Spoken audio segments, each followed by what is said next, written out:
353वां दिन पुराने अहदनामा में से आज की तलावत एज़रा नबी की किताब, उसका चौथा बाब, छठी आयत से लेकर 5वें बाब की 17वीं आयत तक। और अक्सवीरस के अहद सल्तनत यानी उसकी सल्तनत के शुरू में उन्होंने यहूदा और यरूशलेम के बाशिंदों की शिकायत लिख भेजी।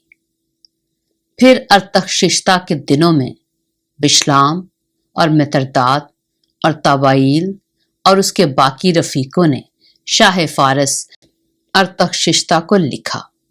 उनका खत अरामी हरूफ और अरामी जुबान में लिखा था। रहूम दीवान और शमसी मुंशी ने अरतख्शिश्ता बादशाह को यरूशलेम के खिलाफ यूं खत लिखा। रहूम दीवान और शमसी मुंशी और उनके बाकी रफीकों ने जो दीना और अफार सदका और तरफीला और फारस और अर्क और बाबल और सोसन और दे और इलाम के थे, और बाकी उन कौमों ने जिनको उस बुजुर्ग और शरीफ असनफर ने पार लाकर शहर सामरिया और दरिया के इस पार के बाकी इलाका में बसाया था, वगैरह वगैरह, इसको लिखा। उस खत की नकल जो उन्होंने अरतख्शिश्ता बादशाह के पास भेजा ये है। आपके गुलाम यानी वो लोग जो दरिया पार रहते हैं, वगैरह। बादशाह पर रोशन हो कि यहूदी लोग जो हजूर के पास से हमारे दरमियान यरूशलेम में आए हैं, वो उस बागी और फसादी शहर को बना रहे हैं। चुनाचे दीवारों को खत्म और बुनियादों की मुरम्मत कर चुके हैं। सो बादशाह पर रोशन हो जाए कि अगर ये शहर बन जाए और फसील तैयार हो जाए तो वो खिराज चुंगी या महसूल नहीं देंगे और आखिर बादशाहों को नुकसान होगा। सो चूंकि हम हजूर के दौलत खाना का नमक खाते हैं और मुनासिब नहीं कि हमारे सामने बादशाह की तहकीर हो, इसलिए हमने लिखकर बादशाह को इतला दी है ताकि हजूर के बाप दादा के दफ्तर की किताब में तफ्तीश की जाए। तो उस दफ्तर की किताब से हजूर को मालूम होगा और यकीन हो जाएगा कि ये शहर फितना अंगेज शहर है जो बादशाहों और सूबों को नुकसान पहुंचाता रहा है और कदीम जमाना से उसमें फसाद बर्पा करते रहे हैं। इसी सबब से ये शहर उजाड़ दिया गया था। और हम बादशाह को यकीन दिलाते हैं कि अगर ये शहर तामीर हो और इसकी फसील बन जाए तो इस सूरत में हजूर का हिस्सा दरिया पार कुछ ना रहेगा। तब बादशाह ने रहूम दीवान और शमसी मुंशी और उनके बाकी रफीकों को जो सामरिया और दरिया पार के बाकी मुल्क में रहते थे ये जवाब भेजा कि सलाम वगैरह। जो खत तुमने हमारे पास भेजा वो मेरे हजूर साफ साफ पढ़ा गया और मैंने हुक्म दिया और तफ्तीश हुई और मालूम हुआ कि इस शहर ने कदीम जमाना से बादशाहों से बगावत की है और फितना और फसाद उसमें होता रहा है। और यरूशलेम में जोरावर बादशाह भी हुए हैं जिन्होंने दरिया पार के सारे मुल्क पर हुकूमत की है और खिराज चुंगी और महसूल उनको दिया जाता था।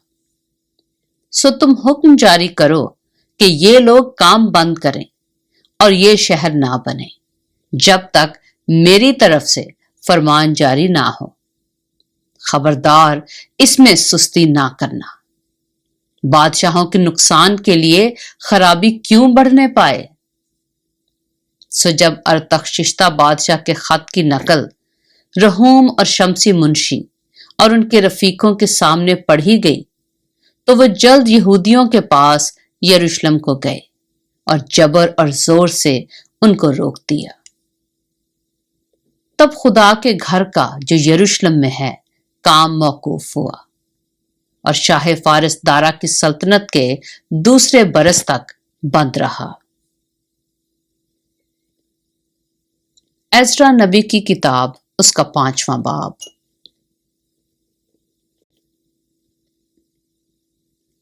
फिर नबी यानी हज्जी नबी और जकरिया बिन इद्दू उन यहूदियों के सामने जो यहूदा और यरूशलेम में थे नबूवत करने लगे। उन्होंने इस्राएल के खुदा के नाम से उनके सामने नबूवत की। तब जरुब्बाबिल बिन सालतियेल और यशवा बिन यूसदक उठे और खुदा के घर को जो यरूशलेम में है बनाने लगे, और खुदा के वो नबी उनके साथ होकर उनकी मदद करते थे।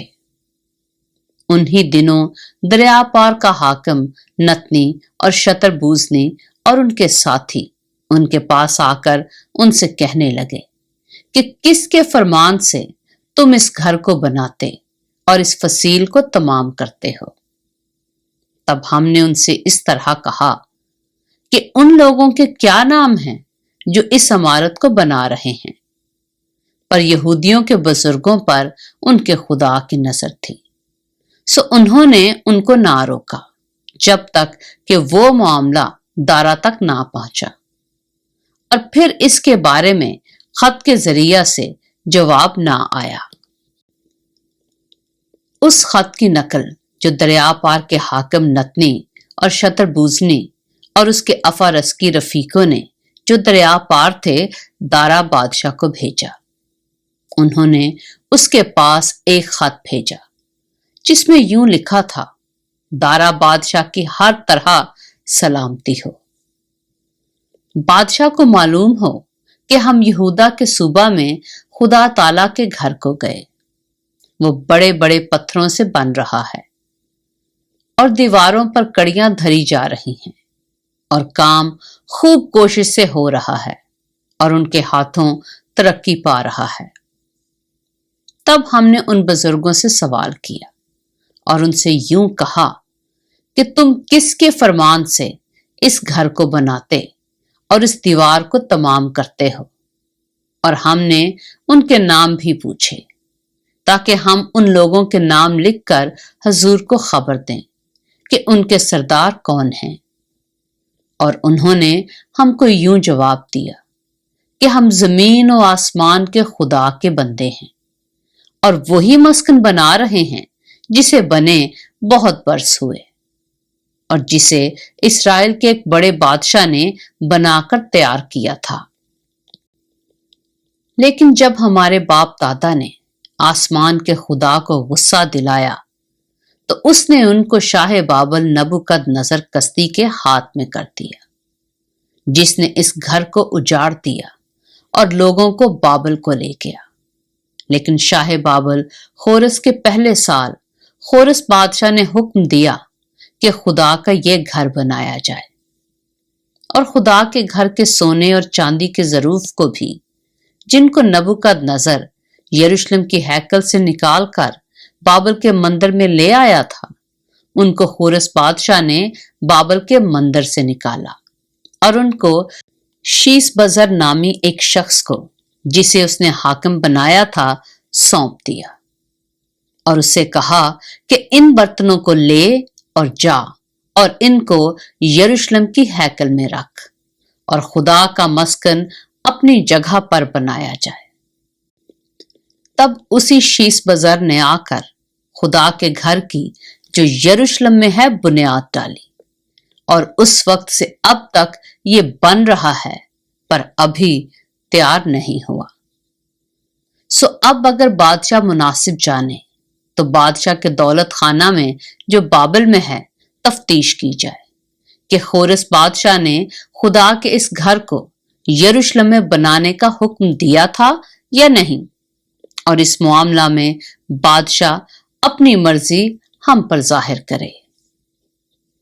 पाक कलाम के पढ़े और सुने जाने पर खुदावंद की बरकत हो।